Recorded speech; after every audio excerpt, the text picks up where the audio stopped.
दिया, क्या नहीं किया कमलनाथ जी ने। फिर तुम सरकार गिरा करके आज तुम क्या कर रहे हो, हमारे पास आए हो। कहां गई मंडल कमिश्नर की रिपोर्ट, क्यों चले गए तुम कोर्ट में कमलनाथ जी ने लागू के। मैं आपको बता देना चाहता, ये ठेकेदारों से सावधान रहे, इनकी सोलवन से निरस्त कर दो। हमें समाज का वोट ठेके पर नहीं मिलना चाहिए, इनकी वजह से तुम्हारा सत्यानाश हुआ है और कोई दूसरा कारण नहीं है। अब ठेकेदार तुम्हारे बीच में पैसा लेकर के आएगी। भारत सिंह जी आए, मैं अपने समाज के लोगों से कह देना चाहता हूं, भारतीय जनता पार्टी सबसे दुश्मन पार्टी है पिछड़े वर्ग की। 27% आरक्षण दिया कमलनाथ ने, ये कोर्ट में जाकर के चैलेंज कर दिया, आपको नहीं देकर दिया। 1990 में पूरे देश के राज्य में मंडल कमिश्नर की रिपोर्ट लागू हुई थी, लेकिन मध्य प्रदेश में 1990 से लेकर के आज तक लागू नहीं हुई है, जिसकी वजह से बहुत सारे लोग कलेक्टर, एसपी, आईजी, डॉक्टरों का दिमाग सिपाही बनने से रह गए हैं। अगर इसका कोई दोषी है तो भारतीय जनता पार्टी है, तुम्हारी सबसे बड़ी दुश्मन पार्टी है। इसलिए मैं बता देना चाहता हूं साथियों, ऐसे जो लोग आज आपके बीच में आएंगे, चाहे वो किसी भी बिरादरी के लोग हैं, मैं आप सबको बता देना चाहता हूं उनकी औकात क्या है। निश्चित तौर पर आप लोग ध्यान से सुने, ये लोग आपको कभी आगे नहीं बढ़ने देंगे। ये भारतीय जनता पार्टी के बड़े बड़े लोग ठेकेदारों के माध्यम से तुम्हारे समाज का वोट का ठेका लेना चाहेंगे, उठे करके वहां पर आपको गुमराह करेंगे कि भारतीय जनता पार्टी ये करेगी वो करेगी, लेकिन कुछ भी नहीं कर सकती है। इसलिए मैं आपको कह देना चाहता हूं कि आप अपना एक एक वोट, और निश्चित तौर पर यहाँ जो अन्य समाज के लोग हैं, ब्राह्मण क्षत्रिय वैश्य को तो संविधान से बहुत कुछ मिल गया, लेकिन कांग्रेस ने संविधान लागू किया। अभी समाज की बहुत सारी ऐसी बिरादरियां, जब संविधान के खत्म करने की बात आई है तो मोहन भागवत ने एक बार नहीं बल्कि कई बार कहा कि भारत के संविधान को बदलेंगे।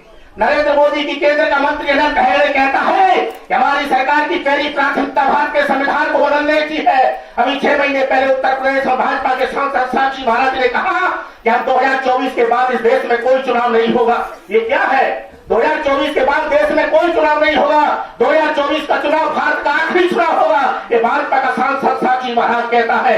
मैं आपको बता देना चाहता हूँ, रूस ने, रशिया ने, चीन ने, इंग्लैंड ने अभी कानून बनाए हैं कि वह 27 साल तक कोई चुनाव नहीं होगा। इससे पहले 10 देशों ने कानून बना लिया है, वह 30 साल तक कोई चुनाव नहीं होगा, और 2024 के बाद भारत में कोई चुनाव नहीं होगा। मैं आपको बता देना चाहता हूँ, आज नितेंद्र सिंह जी आपके दरवाजे पे आए हैं, मैं मुरैना से चल करके आया हूँ, कमलनाथ जी आए और भाजपा के नेता आए हैं। अगर ये तुम्हारे दरवाजे पे आ रहे हैं तो केवल तुम्हारे वोट की खातिर, तुम्हारे पास वोट है, तुम्हारे वोट से एमएलए बनता है, एमएलए से सरकार बनती है, सरकार के हाथ में 2.5 लाख हजार करोड़ का मध्य प्रदेश का बजट होता है, 24 लाख हजार करोड़ का केंद्र का बजट होता है, ये तुम्हारे वोट से मिलता है।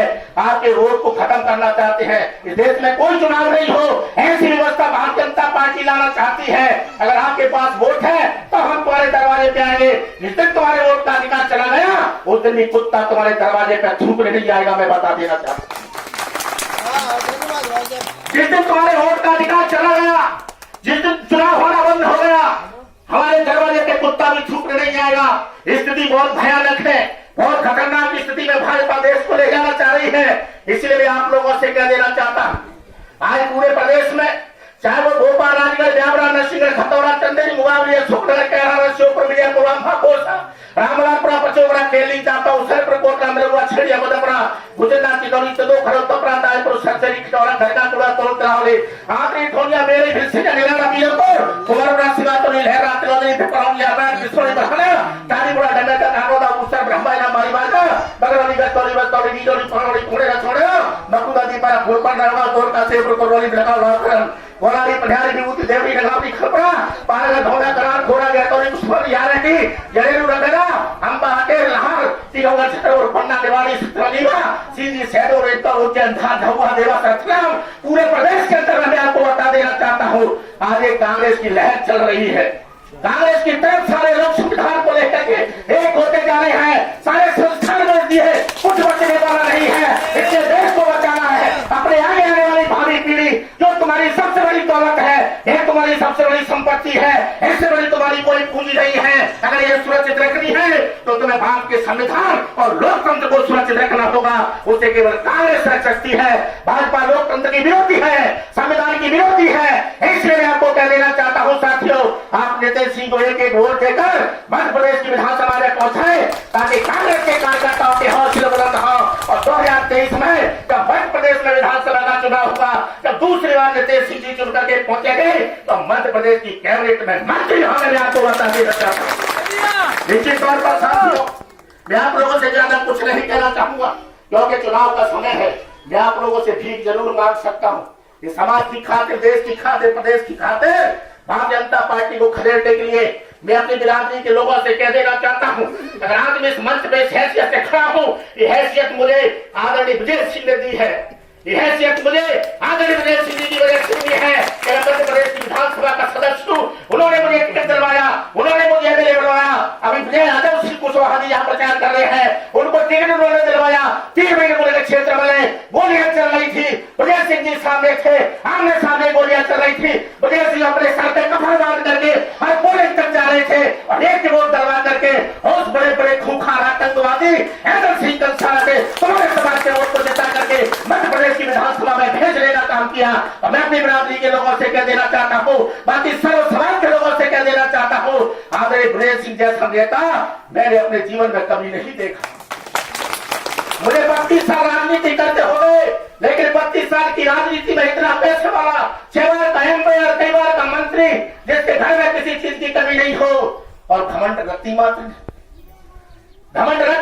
नहीं, बड़े गले मिलते थे, प्यार से, मोहब्बत से, सारे लोगों से सबसे पहले राम राम करते, वो कोई उनसे राम राम नहीं कर पाया। इस तरह की शख्सियत थी।